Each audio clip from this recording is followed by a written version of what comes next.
I'm sitting here with Janne Faulkner, founder of Nexus Design. I've got the pleasure to talk to her about her career over the years. I was very, very lucky in that I had no formal training at all.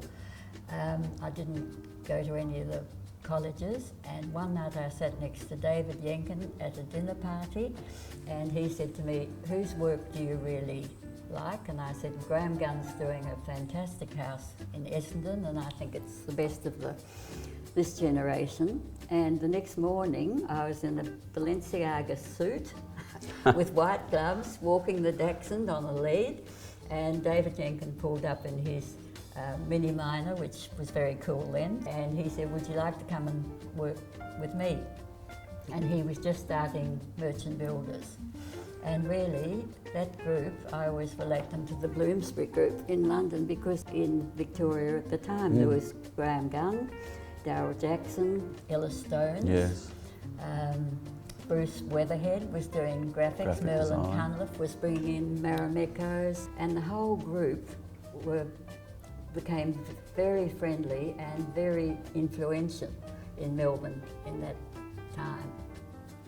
We were very conscious of the difference in the Australian landscape, and early on nobody really thought very much about it. We worked with timber floors, white walls, best of contemporary art, and then we bought early Keelam rugs, which nobody was using, and early Australian furniture mixed with the very best of European designs, classic designs, yes. You know, like the Saarinen furniture. And so that's Classic where it modern. all sort of started, and that's developed as a very strong philosophy. Of the countless projects you've done over the years, can you tell me a bit about the ones that have been the most significant to you?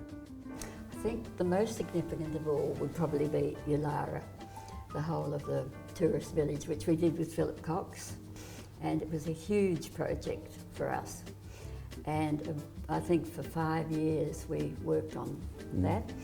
And what we realised when we were doing the interiors was that it was very hard to get product suitable to the interior of Australia.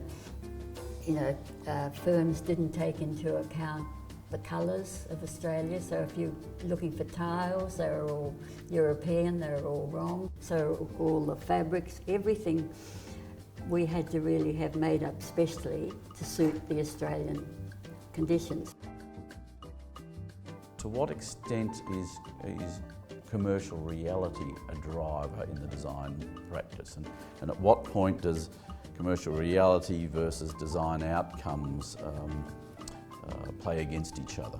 I guess probably one of the most interesting for us was Country Road, where we did 90 stores for them.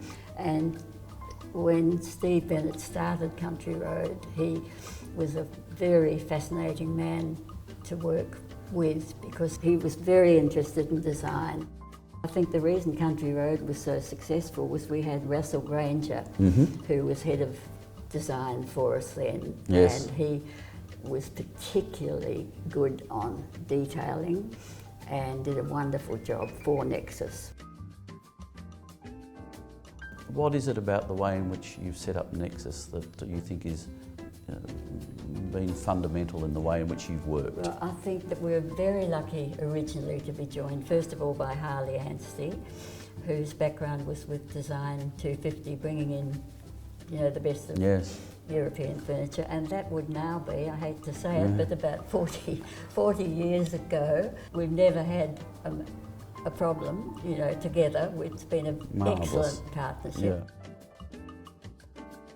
I just think that I'm very lucky at the age I am to still be here and still be in some way relevant, because the young designers of today are so good at what they do. They're so talented, and the ones we have here, I'm full of admiration for them. I mean, when I think back to when I started, I had no training, no qualifications. I still don't know virtually what a metre is. I've got, you know, I'm hopeless still at those things. And I watch the work that they're doing, and I just feel to be still associated with so many talented young people, and have been for the last 40 years, that that's the thing that makes Nexus the success that hopefully it is.